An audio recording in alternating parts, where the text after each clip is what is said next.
The bright lights of the diplomatic chamber made Commander Lisa Wright squint as she adjusted her formal uniform one last time. Today, humanity would officially meet the Galactic Council. After decades of searching the stars for other intelligent life, aliens had finally revealed themselves 6 months ago. Now Lisa stood as Earth's chosen representative. "Ready, Commander?" Alan Powell asked, standing beside her. The young linguist had been selected for his remarkable ability to pick up alien languages, helped by the experimental military hearing enhancement he'd received years earlier. "As ready as I'll ever be," Lisa replied, taking a deep breath. "Remember, we're here to observe and learn. Let them do most of the talking." The massive doors slid open with a soft hiss. Inside, 7 different alien species sat around a curved table. Each looked stranger than the last. Some with multiple limbs, others with skin that shifted colors, and one that seemed to float above its seat. Chairman Grelth, a tall reptilian creature with iridescent scales and 4 yellow eyes, stood up. His translator device converted his hisses and clicks into English. "Commander Wright of Earth, we welcome humanity to the galactic community. This day marks the beginning of a new era for your species." Lisa stepped forward, her voice steady despite her racing heart. "On behalf of all humans, I thank the Council for this historic opportunity. We come seeking friendship and knowledge." The aliens made various gestures that Alan whispered were signs of approval. One alien in particular, with blue-tinted skin and large almond-shaped eyes, approached Lisa after the formal greetings. "I am Ambassador Zukthrall of the Vexari," he said, his mouth not moving as the words seemed to form directly in Lisa's mind. "My people are particularly interested in Earth. We have much to offer each other." "That's very kind," Lisa replied, noticing how the ambassador's 6-fingered hand rested just a bit too long on her shoulder. The meeting continued for hours. The council explained their structure, their laws, and how Earth would benefit from their advanced technology, medicines, and protection. Everything sounded perfect, almost too perfect. Later that evening, as Earth's small delegation settled into their quarters on the massive council station, Lisa stared out the viewport at the stars. "They're offering us everything we could want," she said to Alan. "Free energy, medical advances, faster-than-light travel technology." Alan nodded, but his expression remained troubled. "I know. But did you notice how none of them mentioned what they want from us? Nobody gives gifts that big without expecting something in return. Maybe they just want allies, new perspectives," Lisa suggested, though a small doubt had begun to form in her mind as well. "Maybe," Alan replied, not sounding convinced. 3 levels below the human quarters, in a chamber shielded from surveillance, the real council meeting began. The 7 representatives sat in darkness, only their outlines visible. "The humans are exactly as our scouts reported," Chairman Grelth said, his translator now turned off, as they all spoke in the common galactic language. "Technologically primitive, but advancing at an alarming rate." Ambassador Zukthrall's skin pulsed with blue light as he spoke. "My scientists confirm that without our intervention, they would achieve Class 3 weapon capability within 50 Earth years. Their adaptability and aggression make them unlike any species we have encountered." A smaller alien with crystalline features made a sharp sound. "Then why bring them into the council at all? We should quarantine their system." "Because, Mexlaren," Grelth replied, "their planet is resource-rich and perfectly positioned at the edge of contested space. We need those resources and a strategic outpost. So we drain them slowly," another alien suggested, this one seemingly made of shifting shadows. "Offer help that actually weakens them while we extract what we need." Only one voice spoke in opposition. Kelnor of the Etherians, whose silver-skinned face remained expressionless even as he objected. "This plan violates our founding principles. The humans should be given true membership, not exploitation." Grelth's scales darkened with annoyance. "Your species' obsession with ethics is noted, Kelnor, but you are outvoted. The human containment protocol begins immediately." The meeting concluded with a detailed plan. Offer technology with hidden backdoors, introduce subtle bioagents to make Earth's atmosphere more hospitable to Council species, and identify key humans to manipulate or control. None of them noticed that just outside the chamber's door, Alan Powell had paused while passing by. His enhanced hearing had picked up fragments of their conversation through the supposedly soundproof walls. Though he couldn't understand their language, his translator device had automatically processed some phrases: human containment, resource extraction, and most disturbing of all, gradual terraforming. Alan hurried back to the human quarters, his heart pounding. He found Lisa reviewing the technical specifications of a new energy system the Council had offered. "Commander," he said, keeping his voice low, "I think we have a serious problem." Lisa looked up, noting his pale face. "What's wrong?" "I overheard them talking. The Council. They're planning something bad for Earth." "Are you sure?" Lisa asked, immediately closing the technical files and giving him her full attention. "What exactly did you hear?" Alan explained the fragments he'd caught, watching, as Lisa's expression changed from disbelief to concern. "This is a serious accusation," she said after he finished. "If you're right, we need proof before we can take this to Earth's leadership. Without evidence, we'd look paranoid and jeopardize everything." "So what do we do?" Alan asked. Lisa's eyes hardened with determination. "We play along. We accept their gifts, attend their meetings, and act grateful. But we watch everything, document everything, and trust no one outside our team." "There was one voice that objected," Alan said. "I couldn't tell which species." "Then we need to figure out who our potential ally is," Lisa replied, "and fast." The next morning, Lisa smiled and shook hands with Ambassador Zek Thrall as Earth officially accepted membership in the Galactic Council. Photographers captured the historic moment as the ambassador presented Lisa with a small device that would help Earth's atmosphere become cleaner. Behind her diplomatic smile, Lisa's mind was racing. The game had changed. She had come to make peaceful first contact, but now found herself the unwitting first line of defense in what might be a fight for humanity's survival. As the ceremony concluded, Chairman Grelth approached her. "Commander Wright, we have such wonderful plans for Earth's future." "I'm sure you do," Lisa replied, her smile never wavering. "And I can't wait to see them unfold." The challenge had begun, and humanity didn't even know it yet. 6 months had passed since Earth joined the Galactic Council. On the surface, things seemed wonderful. New medical treatments cured diseases that had plagued humanity for centuries. Clean energy systems powered cities without pollution. And the first human faster-than-light ship, the ESS Frontier, now traveled between stars. But something was wrong. Across the globe, crops began failing for no clear reason. Electronic systems suffered mysterious malfunctions. And more people reported breathing problems and strange rashes than ever before. Commander Lisa Wright stared at the report on her screen with growing concern. As Earth's official representative to the Council, she received daily updates from around the world. This latest one showed another massive crop failure in what used to be the most fertile farmland in the American Midwest. A knock at her office door interrupted her thoughts. Alan Powell entered, followed by a woman with short red hair and intense green eyes. "Commander, this is Dr. Samantha Kelly," Alan said, closing the door firmly behind them. "She's the environmental scientist I told you about." Lisa stood to shake the woman's hand. "Thank you for coming, Doctor. I understand you have something urgent to share." Samantha placed a sealed container on Lisa's desk. Inside was what looked like ordinary soil. "This sample contains particles that shouldn't exist on Earth," she said without preamble. "They're not in any database and they're spreading. Could they be natural? Something we simply haven't discovered before?" Lisa asked. Samantha shook her head. "These particles change every day, adapting to our attempts to remove them. That's not natural evolution. It's programmed behavior." "Like a terraforming agent," Alan added quietly. The three exchanged grim looks. For months, Alan and Lisa had been gathering suspicious information, but this was their first concrete evidence. "We need to know more," Lisa said.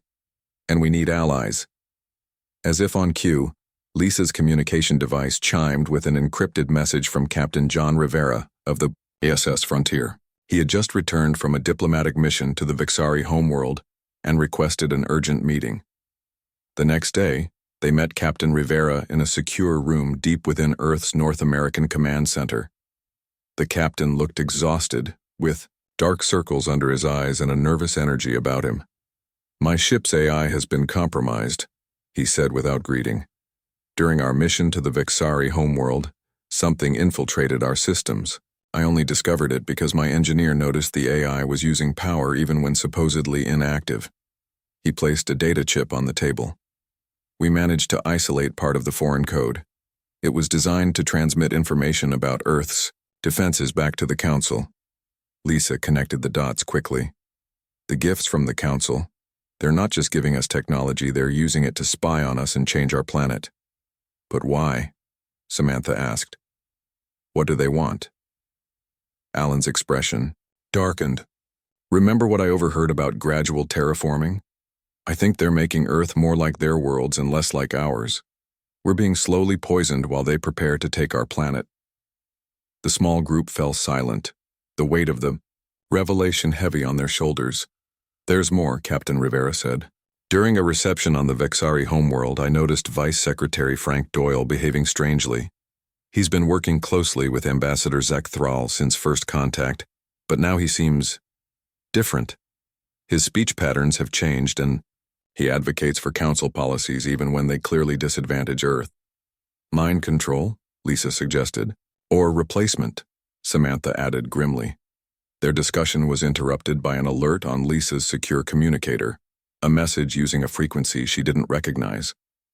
When she opened it, a holographic image appeared, showing a silver-skinned alien with large, expressive eyes.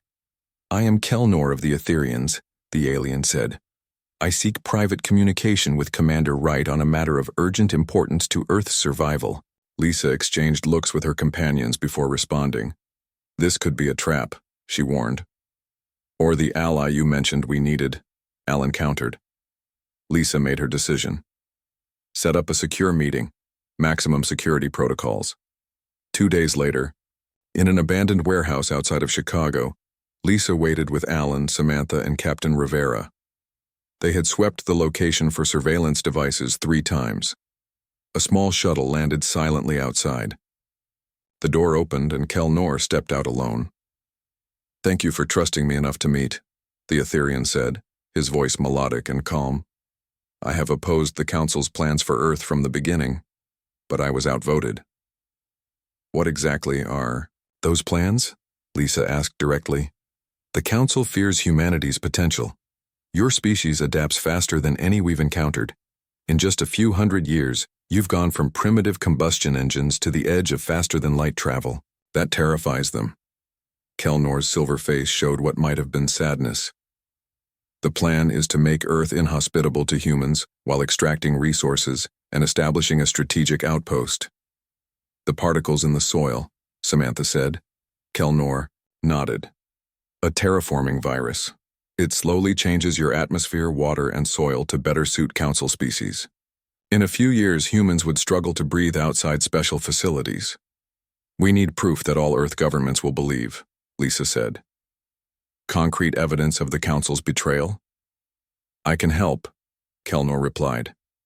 "But first, you should know that several of your officials have been compromised. The Vixari have perfected a form of neural interface that allows them to control hosts. Your Vice Secretary Doyle was their first success." Captain Rivera's face hardened.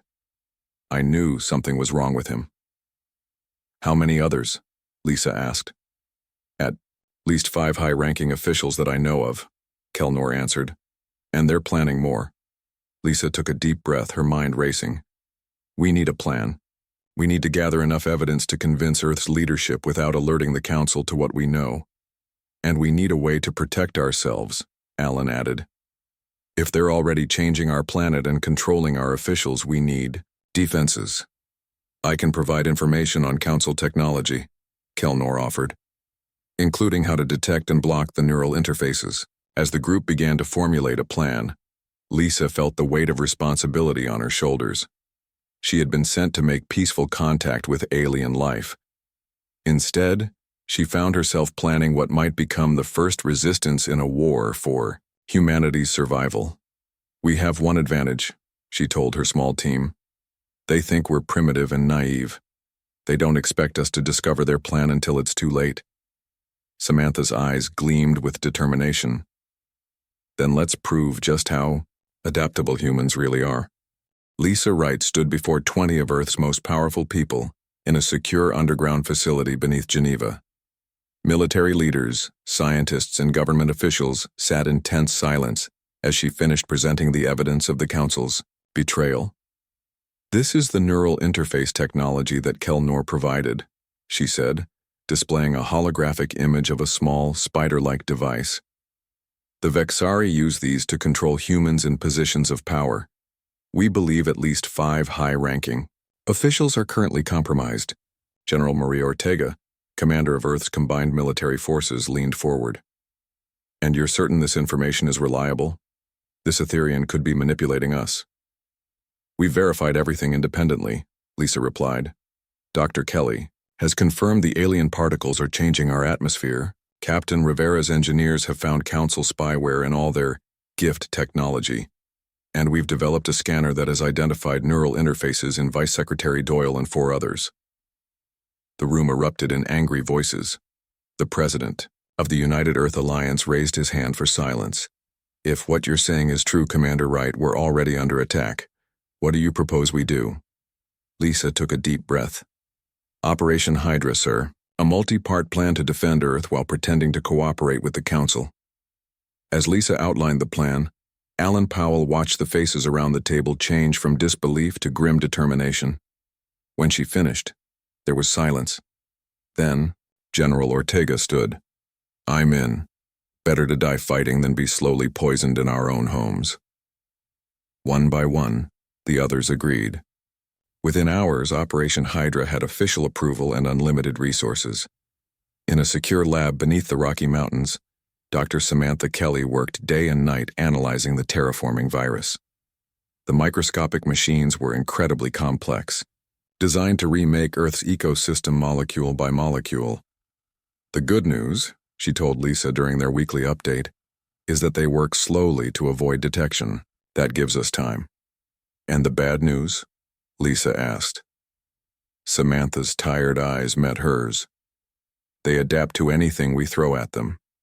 It's like they can think. Can you stop them?" Samantha smiled for the first time in weeks. "Maybe.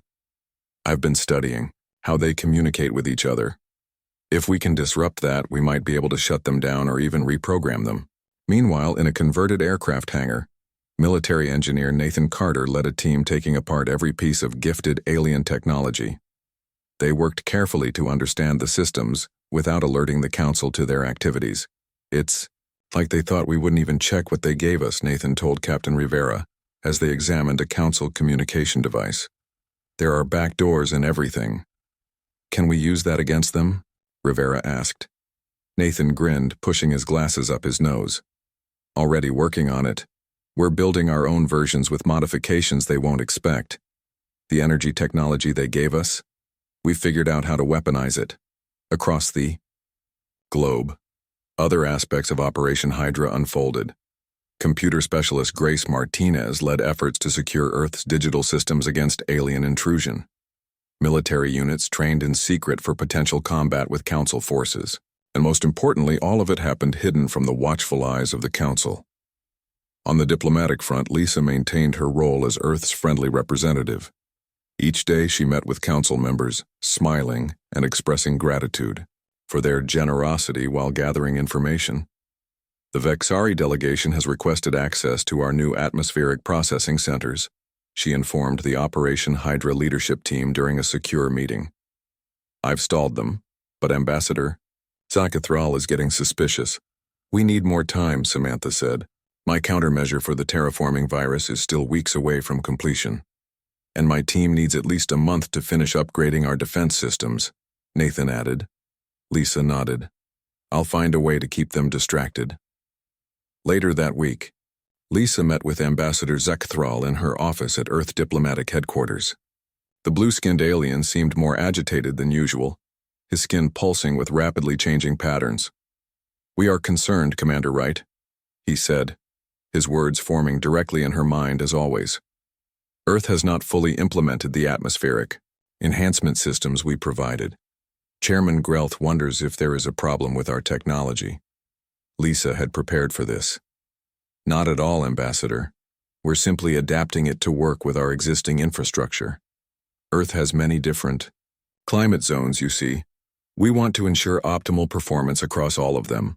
The explanation seemed to satisfy him, but Lisa noticed how his six-fingered hand tapped rapidly on his leg, a sign of agitation she had learned to recognize. "Of course," Zekthral replied.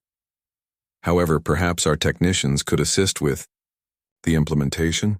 They have extensive experience with diverse planetary conditions." "A generous offer," Lisa said with a practiced smile. "Let me discuss it with our environmental team." After the ambassador left, Lisa immediately contacted Alan.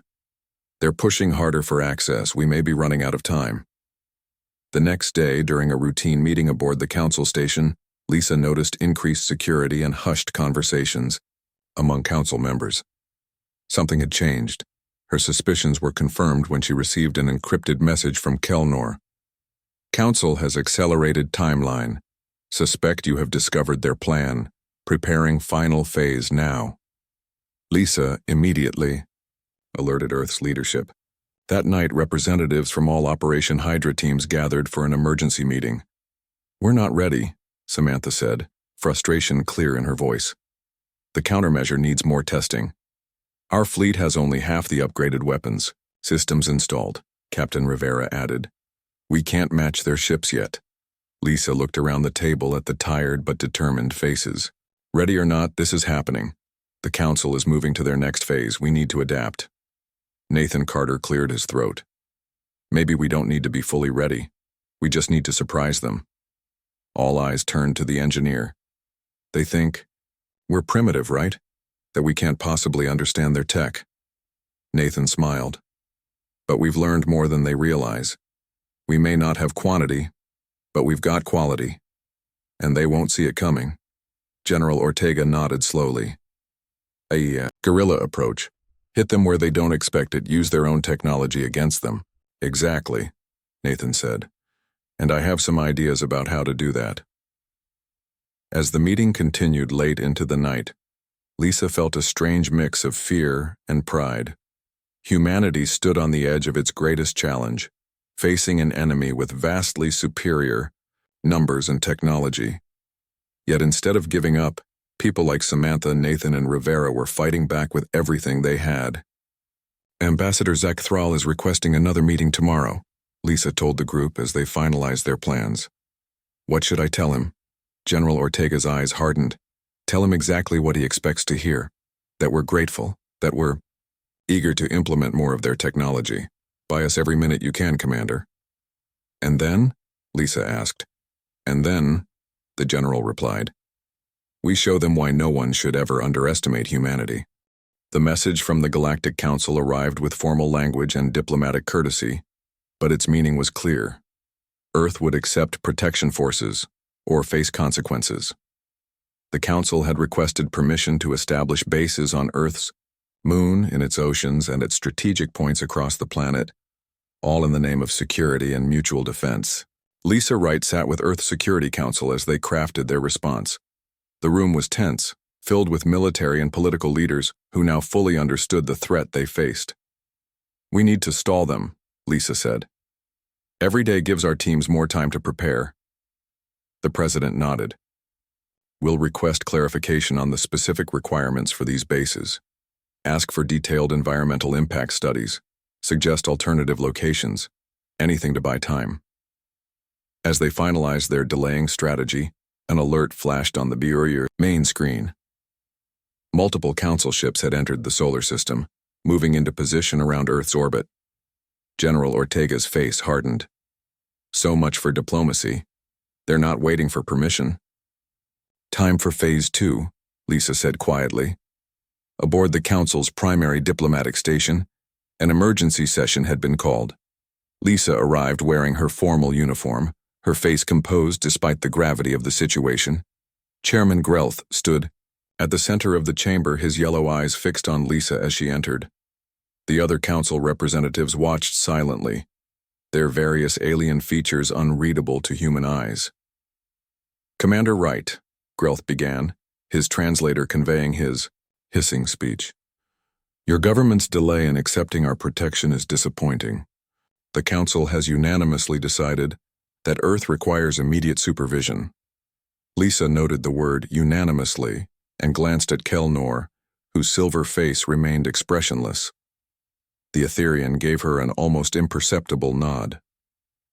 "Chairman," Lisa replied calmly, "Earth appreciates the Council's concern for our safety. However, we require more information before agreeing to foreign military installations on our planet." Grelth's scales darkened, a sign of anger she had learned to recognize. "Information? You require information?" His voice lost its diplomatic tone. "Very well. Here is information. Your species has been deemed too volatile and unpredictable for independent status. Earth will submit to Council authority or face immediate pacification." The pretense was finally dropped.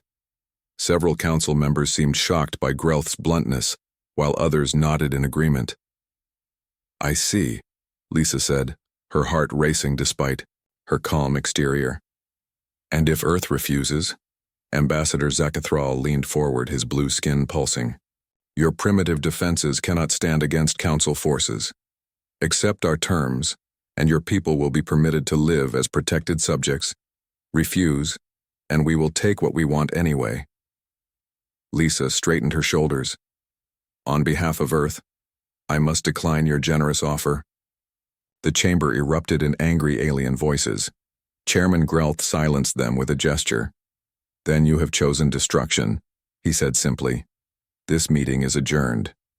As the Council members began to leave, Lisa activated a small device hidden in her uniform.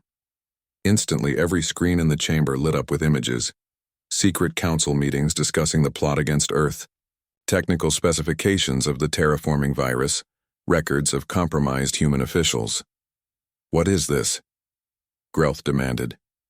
"Evidence," Lisa replied, her voice now broadcast throughout the entire station and to all Council worlds. "Evidence of your conspiracy against my planet and people. You didn't just plan to conquer us, you've been poisoning us for months while pretending to be our friends." The broadcast continued, showing Kelnor's testimony and detailed analysis of the Council's true intentions. "You primitive," Zacathral began, lunging toward Lisa.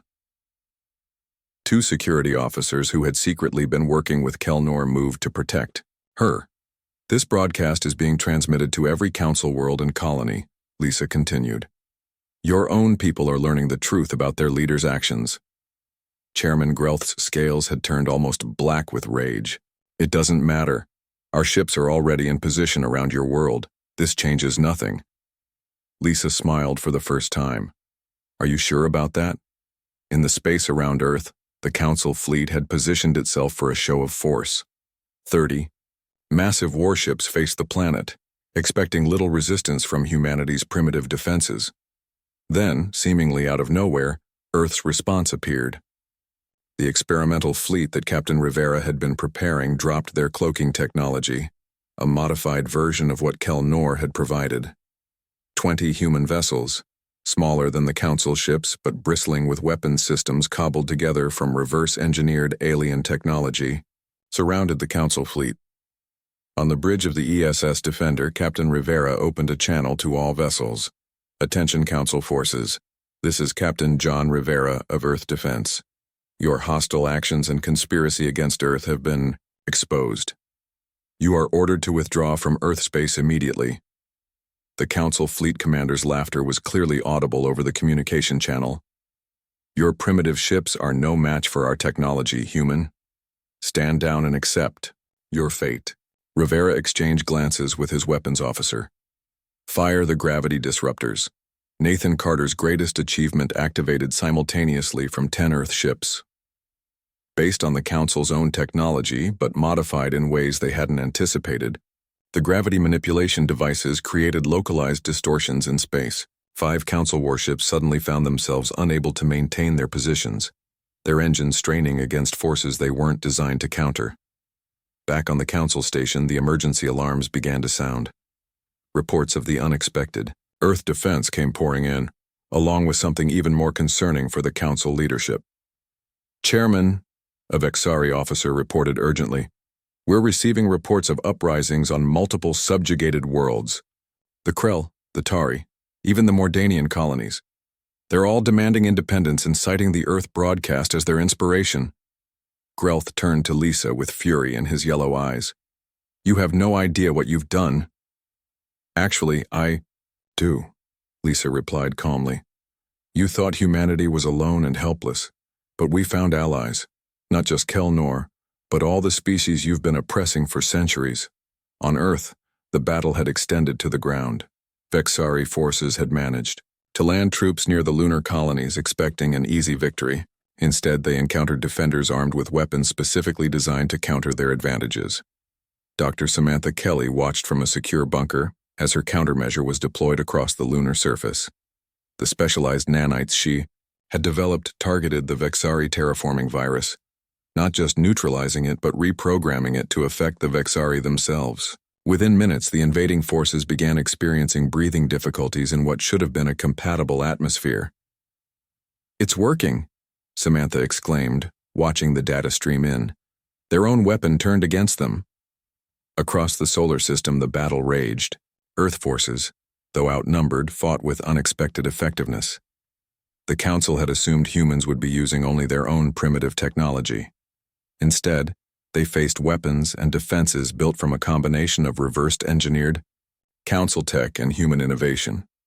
On the Council station, Lisa was escorted to safety by Kelnor's allies as chaos erupted. Reports of rebellion and military setbacks flooded in from all directions. "We need to get you back to Earth," Kelnor told her as they hurried toward the shuttle bay. "The Council is fracturing. Several species are already declaring their support for your world." Lisa nodded, her mind already racing ahead to the next phase. "And Grelth?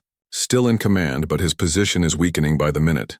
The evidence you broadcast has turned many against him." As their shuttle departed, Lisa looked back at the massive station that had once symbolized the overwhelming power of the Galactic Council.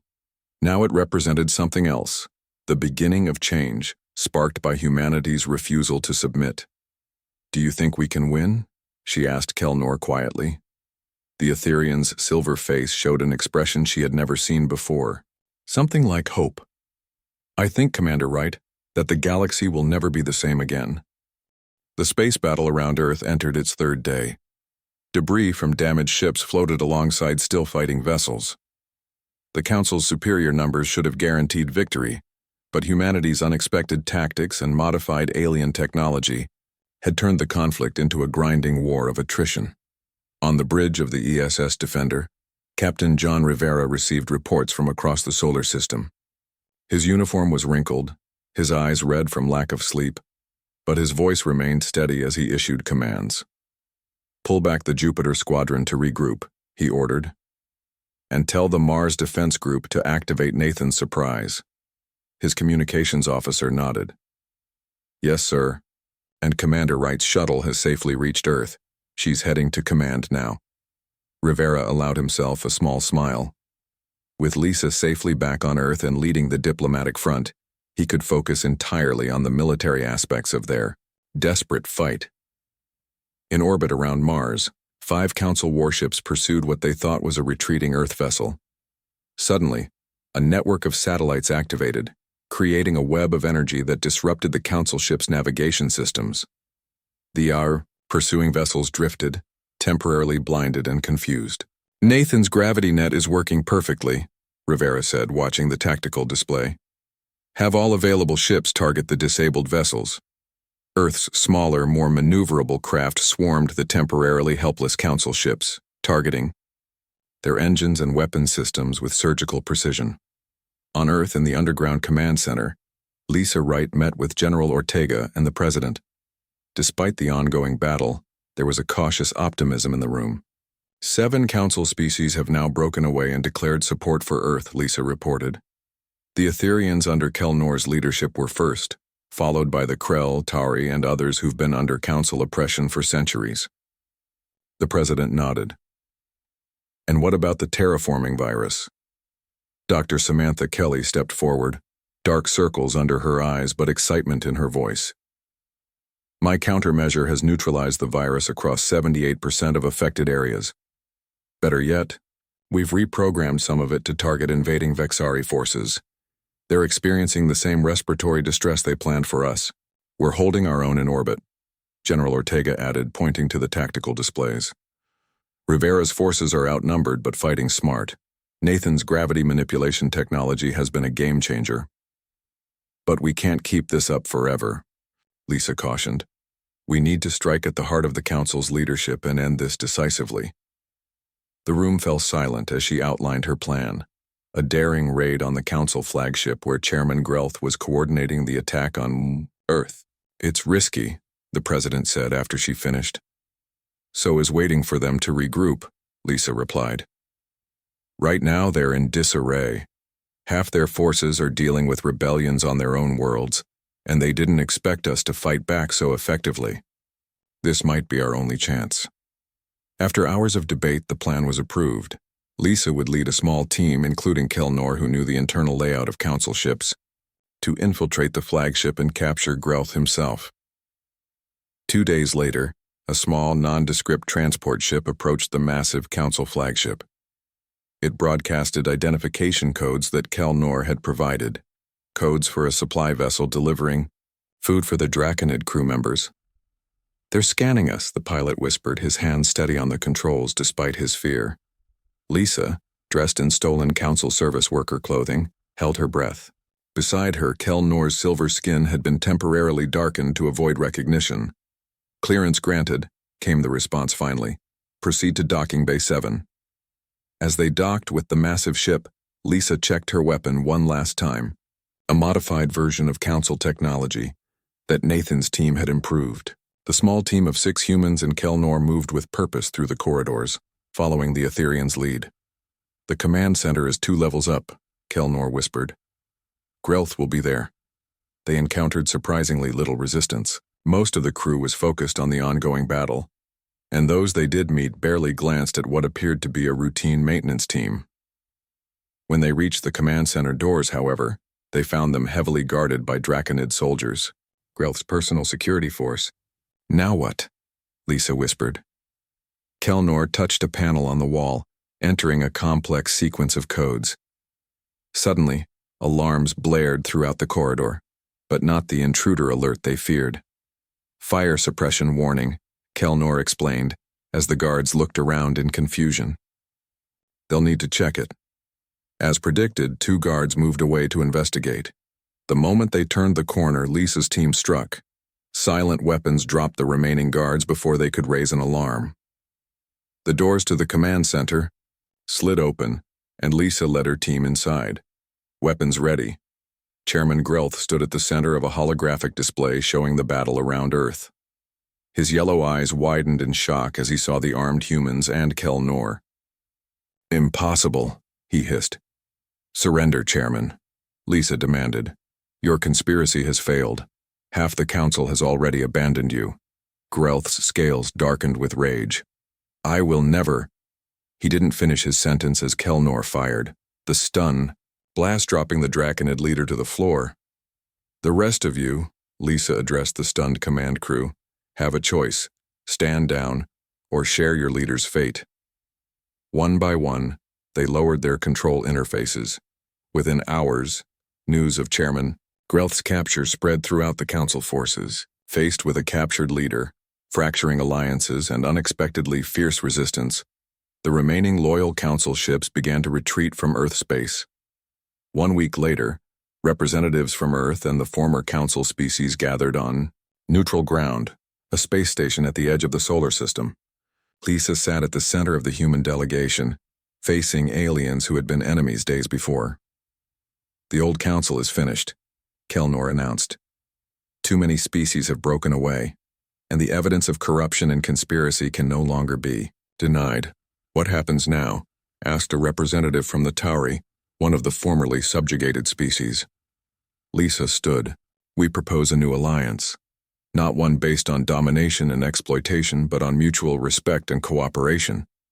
Earth doesn't want to rule anyone. We just want to live in peace and explore the stars." The discussion continued for days, but the foundation was laid for what would become the Galactic Alliance. Earth, rather than being conquered, became a founding member of the new interstellar community. 6 months later, Lisa stood at a viewport in the new Alliance headquarters, watching. Ships from a dozen species come and go peacefully. Captain Rivera joined her, now Admiral of Earth's expanded fleet. "The terraforming virus is completely neutralized," he reported. "And Dr. Kelly has made an interesting discovery. Some of the changes it started actually triggered beneficial adaptations in human physiology. We're becoming more resistant to radiation, more efficient at oxygen use. So their weapon made us stronger," Lisa said with a smile. "Isn't that always humanity's way? Adapt and improve." Rivera looked out at the stars. "The new Deep Space Explorer launches tomorrow. They're going beyond mapped space, looking for new civilizations. And new challenges, no doubt," Lisa added. "We'll be ready for them." Rivera's eyes reflected the starlight. "After all, if there's one thing we've proven, it's that humanity doesn't just survive, we thrive." As they watched, a ship departed Earth, heading toward the distant stars. On its hull, the name gleamed in the sunlight: ESS Defiance. Humanity's journey among the stars had only just begun.